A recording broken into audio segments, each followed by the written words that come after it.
On Generating the Resolve to Become a Buddha by Arya Nagarjuna. The initial generation of the resolve to realize Buddhahood is the root of all vows. What then is meant by this initial generation of resolve? The initial resolve to realize Bodhi may involve 3 or 4 types of causes and conditions. When beings initially generate the resolve to realize Bodhi, it may find its origin in a set of 3 causal bases, or else in a set of 4 causal bases. Thus, when one combines them, one has a total of 7 causes and conditions associated with generating the resolve to gain Anuttara Samyak Sambodhi. What then are those 7? In the case of the first, the Tathagatas may influence one to generate the resolve to realize Bodhi. Second, observing that the Dharma is on the verge of destruction, one generates the resolve in order to guard and protect it. In the case of the third, when in the midst of beings, one feels compassion for them and therefore initiates the resolve. As for the fourth, one may have a Bodhisattva instruct one in generation of the resolve to realize Bodhi. Fifth, one may observe the conduct of a Bodhisattva, and in emulating him, one may generate the resolve. Or alternatively, in the aftermath of an act of giving, one may generate the resolve to realize Bodhi based on that. Or else, on seeing the characteristic signs of a Buddha's body, one may feel delight and then proceed to generate the resolve. Thus it may be on account of 7 causes and conditions that one generates the resolve to realize Bodhi. As for a Buddha influencing one to generate the resolve, the Buddha employs the Buddha eye to observe beings. He may then realize that a person's roots of goodness have become so completely ripe that he is capable of taking on this endeavor and will be able to realize Anuttara Samyak Sambodhi. In the case of a person of this sort, the Buddha instructs him and causes him to generate the resolve, saying to him, "Son of good family, come forth. You are now capable of bringing forth the resolve to liberate beings from suffering and affliction." Or then again, there may be persons born into a dreadful era who, on observing that the Dharma is about to meet its destruction, generate the aspiration out of the motivation to preserve the Dharma, and thus contemplate in the following way: "Alas, from a time, an immeasurable and boundless number of hundreds of thousands of myriads, of kotis, of asamkhyejas, of kalpas ago, on forth to the very present, there has only been a single person, on 2 bases, who has moved forth into the 3 realms, who has served as the great guiding guru of the 4 truths of the Arya, who is that one who has known the 5-fold treasury of Dharma, who has gained liberation from the 6 destinies of rebirth, who has possessed the great jewel of the 7 kinds of right Dharma,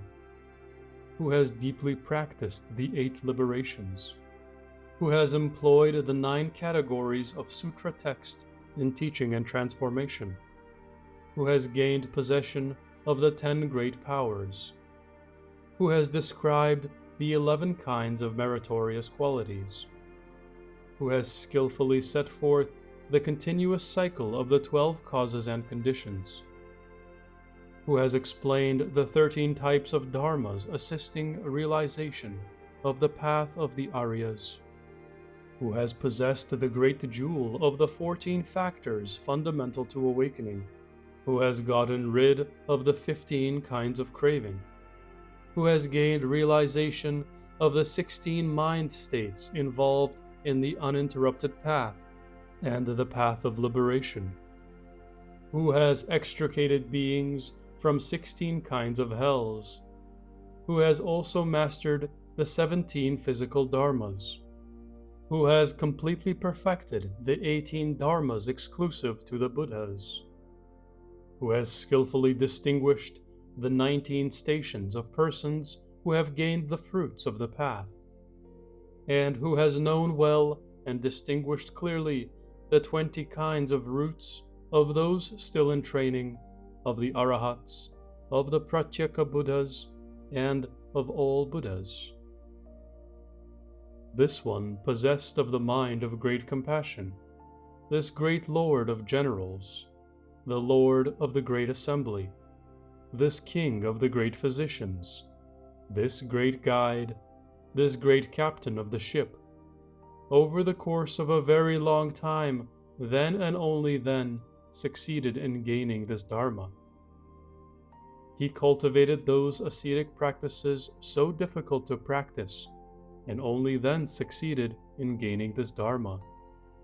But now it is on the verge of meeting its destruction. I should generate the resolve to gain Anuttara Samyak Sambodhi,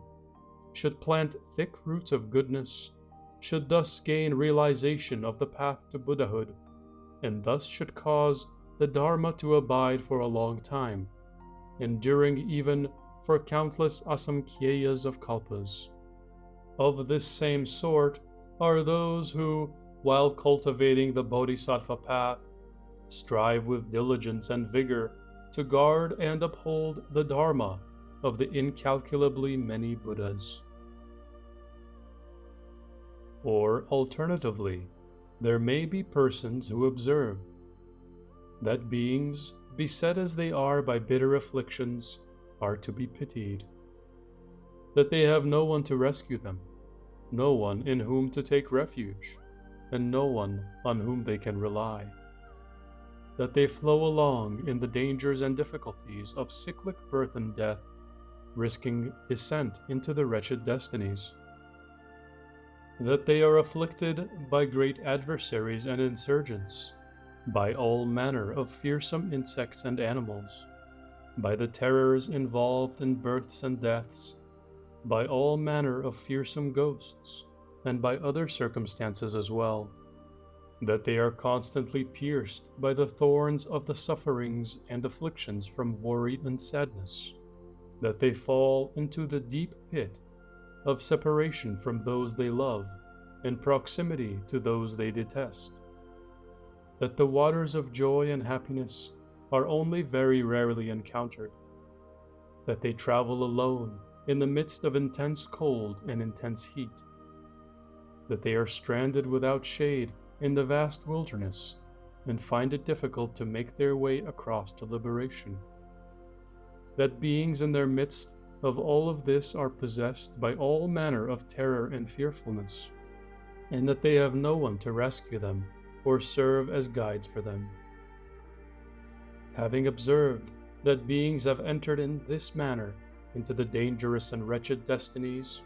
involved in cyclic births and deaths, and undergo all manner of suffering and affliction, such a person, on account of the great compassion, may then generate for their sakes the resolve to gain the realization of Anuttara Samyak Sambodhi, and may then proclaim, I shall become a rescuer for those who have no one to rescue them. I shall become a refuge for those who have no one in whom to take refuge. I will become one upon whom those with no one to rely on may then rely. Once I have succeeded in making my way across, I shall endeavor to bring beings on across as well. Once I have gained liberation, I shall then liberate these beings as well. Once I have succeeded in gaining peace, I shall see that beings are then established in peacefulness as well. Then again, there are also those who need only hear of this matter from others to be inspired to thoughts imbued with faith and happiness, whereupon they generate the resolve to gain the realization of the unsurpassed path. They think, I should cultivate wholesome dharmas. Now, it could occur that, on account of unremitting practice, in the absence of timely and appropriate instruction, they might fall down into the Arahat's path of right and fixed position, samyaktva niyama, on realizing the unproduced Dharma's patience. But on account of accumulating all manner of merit and roots of goodness which have become thoroughly ripened, they may then be able to encounter a Buddha, or else may be able to encounter a great Bodhisattva, one of those beings who is able to know the sharpness and dullness of the faculties of beings, is able to know from root to branch the deepest thoughts of beings, is able to know the distinctions existing in their natures and desires, is able to well understand what constitutes appropriate skillful means, and who is protected by the prajna paramita. Those who are able to carry on the works of a Buddha will realize when we have generated the vow. Then, on account of our ripening roots of goodness, they may then cause us to abide in the Bodhisattva Path's right and fixed position upon realizing the unproduced Dharma's patience. These Bodhisattvas are those abiding on the 7th, 8th, 9th, or 10th Bodhisattva grounds. In a manner comparable to that of the Buddha, they skillfully assess the mental powers of individual beings and instruct them accordingly, causing them to bring forth their resolve. In a case such as this, success in this matter is not solely on account of such things as the power of faith and happiness, but rather is a case of being taught by such great beings to generate their resolve. Yet again, there are those persons who observe other bodhisattvas in their coursing along on the path.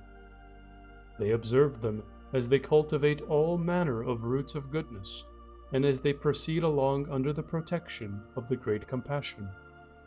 They observe those bodhisattvas in their perfecting of appropriate skillful means and in their teaching and transforming of beings. They observe that, as they accomplish an abundance of beneficial deeds, they refrain from indulging any cherishing regard for their own bodies or lives, that they become vast in the extensiveness of their learning, that they become the most especially distinctive persons in the world, that they become the most emblematic among people in their superiority, that they serve as a source of shade for those beings who have become weary and afflicted by suffering, that they become established in the practices of giving, of moral virtue, of patience, of vigor, of jhana absorption, of wisdom, of a sense of shame, of a sense of blame, of straightforwardness in character, of mental pliancy, and of self-regulation, that their minds are pure, and that they are profoundly delighted by coursing in good dharmas.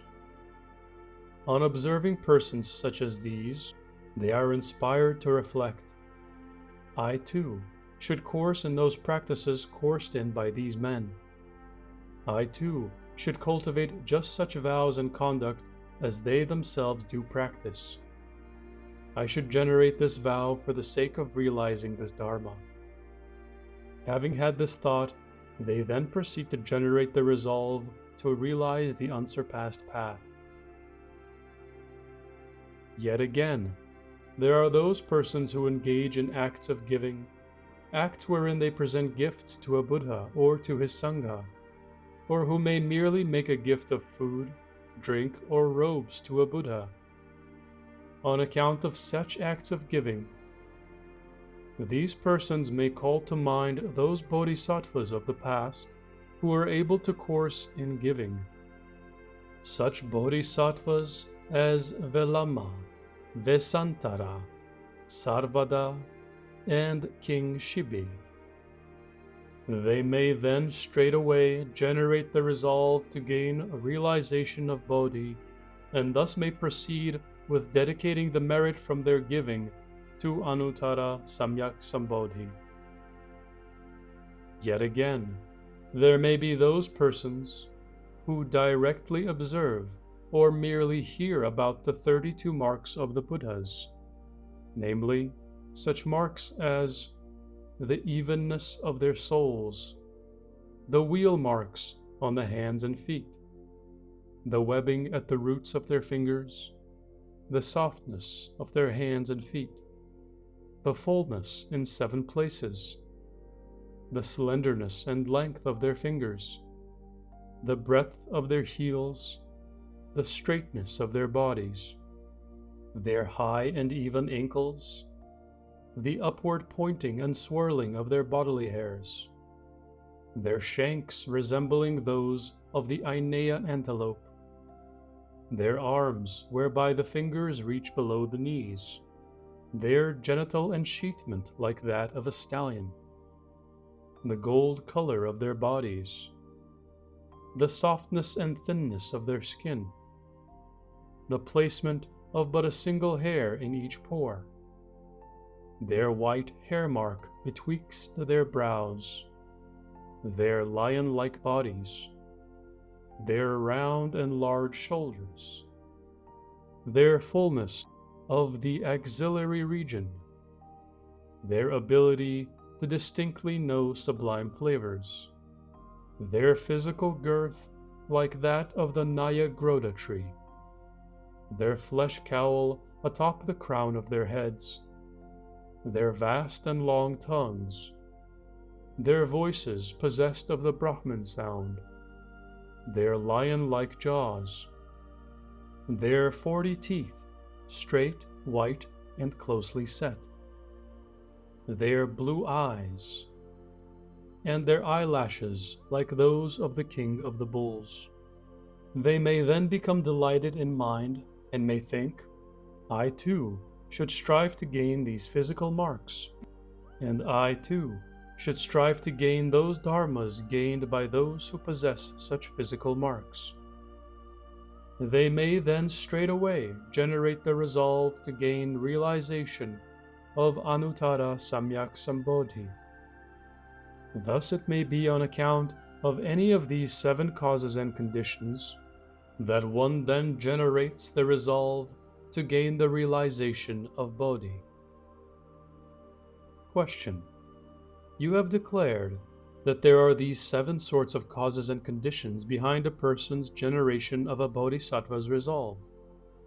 Is it the case that every one of these circumstances will result in success, or is it rather the case that there will be success in some instances, whereas in other instances there will be no success? Response: It may not be the case that there will definitely be success resulting from all of these circumstances. It may be that there is success in some cases, whereas no success results in other cases. That being the case, one should proceed with an explanation of this matter. Among the 7 sorts of generation of resolve, where the Buddha has instructed one to generate resolve,